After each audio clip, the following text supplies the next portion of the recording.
Hello guys, आज हम अटल park Firozabad में गए थे। तो वहाँ एक कैंप लगा था जो कि हमें आत्मा और परमात्मा की बारे में बता रहे थे और आध्यात्मिक जो है हमारी जो है ज्ञान दे रहे थे। तो चलिए आप वीडियो देखिए पूरा, आपको जरूर अच्छा लगेगा। Thank you. भोजन नहीं दे रहे हैं तो आत्मा भूखी और प्यासी है, और भूखी और प्यासी आत्मा से अगर आप काम करेंगे, अगर आप भूखे प्यासे ड्राइवर से काम करेंगे तो कितने दिन काम कर सकता है? क्या दशा होगी उस ड्राइवर की? उससे कहेंगे कार ले जाओ चलाने के लिए, कार वो रोज ले जा रहा है और लाकर खड़ा कर देता है, पेट्रोल रोज डलवा देते हैं, लेकिन ड्राइवर को भोजन नहीं देते, तो हालत क्या होगी? आज हम आत्माओं की तो यही हालत है। इसलिए हम आप कमजोर हो रहे हैं।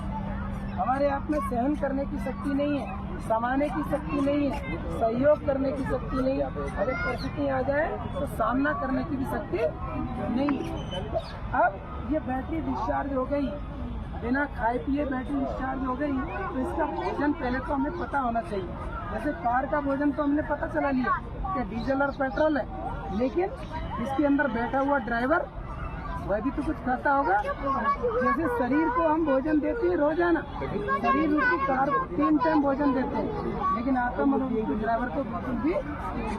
आत्मा का भोजन है आत्म ज्ञान। कौन सा ज्ञान? आत्म ज्ञान। और परमात्मा ज्ञान जब मिलता है तब ये आत्मा पुनः फिर से रिचार्ज होती है। माना इसको सत्य ज्ञान की जरूरत है। आज सत्य नॉलेज की कमी होने के कारण आज हम एक दूसरे से दूर होते जा रहे हैं, लड़ाई झगड़े बढ़ते जा रहे हैं। तो ये आत्मा का भोजन मिलना इसको जरूरी है। अगर रोजाना हम आत्म और परमात्म ज्ञान पाए तो मतलब कहने के लिए हम रोजाना इस आत्मा को माना फिर से इसमें बल आ जाए, ये बुद्धिमान बन जाएगी, ये ज्ञानवान बन जाएगी, ये बलवान बन जाएगी। अब ये आत्मा डिस्चार्ज तो हो गई, अब ये चार्ज कैसे हो? क्योंकि हर मनुष्य आत्मा ने जन्म लिया तो क्या हुआ? डिस्चार्ज हुआ। अब ऐसा कोई नहीं, ये दुनिया में जन्म नहीं लेता है। विचार करके देखो कि ये आत्मा अजर अमर अविनाशी है और परमात्मा की संतान है। अब इसको चार्ज कौन कर सकता है? कोई मनुष्य कर सकता है क्या? कौन कर सकता है आप लोगों के घर से? माना इस आत्मा को चार्ज कर सकता है केवल परम आत्मा। अब परमात्मा की हमें जानकारी है नहीं। परमात्मा कहे किसको? परमात्मा को हम कड़कड़ में बसा देते हैं। परमात्मा क्या कह देते हैं? वो तो जर्रे जर्रे में बसा हुआ है। तो फिर अब चार्ज कौन करेगा? आते हैं, आज हम पहचान करते हैं कि परमात्मा किसे कहा जाता है। ये आत्मा इस संसार में बहुत प्रकार की है, जैसे धर्म आत्मा, देव आत्मा, पुण्य आत्मा, पाप आत्मा, महान आत्मा। आत्माएं तो अनेक है ना, लेकिन परमात्मा एक है। अब उसको जानिए कि परमात्मा कौन है। आओ और थोड़ा नजदीक आओ। ये परमात्मा को आप समझिए सभी आत्माओं का पिता है, परम पिता, परम आत्मा शिव। जैसे मान लो जब हम कामर भर के लाते हैं तो किन के ऊपर चढ़ाते हैं? शिव के ऊपर चढ़ाते हैं। तो परमात्मा का एक नाम है शिव। कर्तव्य के अनुसार तो अनेक नाम है, लेकिन उनका अपना नाम शिव है। और शिव माने होता है विश्व कल्याणकारी। शिव माने क्या है? विश्व कल्याणकारी, माना सारे विश्व की आत्माओं का कल्याण करने वाला, अर्थात सारे विश्व की आत्माएं जो डिस्चार्ज हो गई हैं उन्हें चार्ज करने वाला।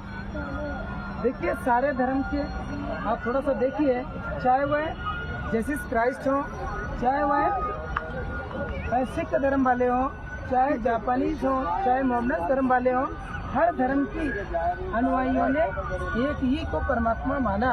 परमात्मा निराकार है, माना हम आत्माएं भी निराकार है, तो हमारा पिता भी कैसा है? निराकार। अब ये पिता रहते कहाँ है? माना हमें न तो खुद का पता था, तो आज हम पता चला कि हम शरीर नहीं है, हम आत्मा है।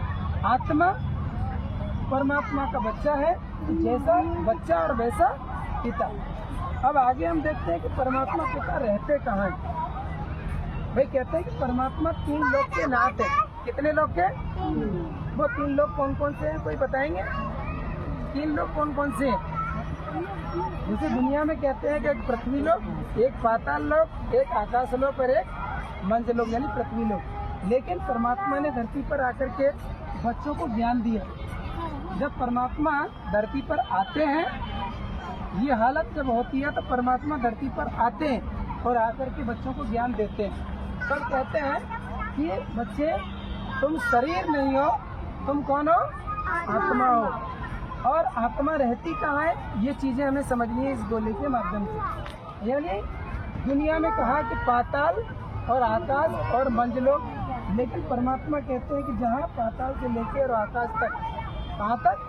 पाताल से लेके और आकाश तक, जहाँ सूरज, चांद और सितारे हैं, ये केवल एक लोक है जिसको कहते हैं साकार लोक।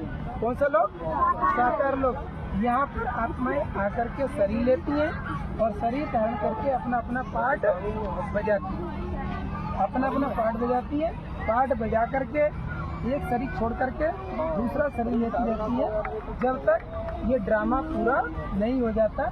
और आकाश से और ऊपर देखें ब्रह्मा, विष्णु और शंकर, 3 देव मूर्ति हैं। और इनसे ऊपर देखते हैं तो ये निराकार लोक है। ऊपर है निराकार लोक जहाँ परमात्मा रहते हैं और परमात्मा के हम सभी बच्चे आत्माएं रहते हैं।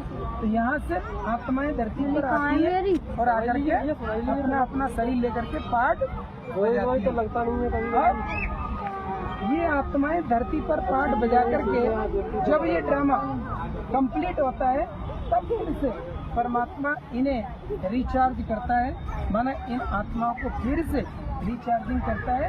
तब वह अपने साथ इन आत्माओं को अपने घर ले जाता है। तो ऊपर है निराकार लोक, बीच में है साकार लोक, आकार लोक और नीचे है साकार लोक।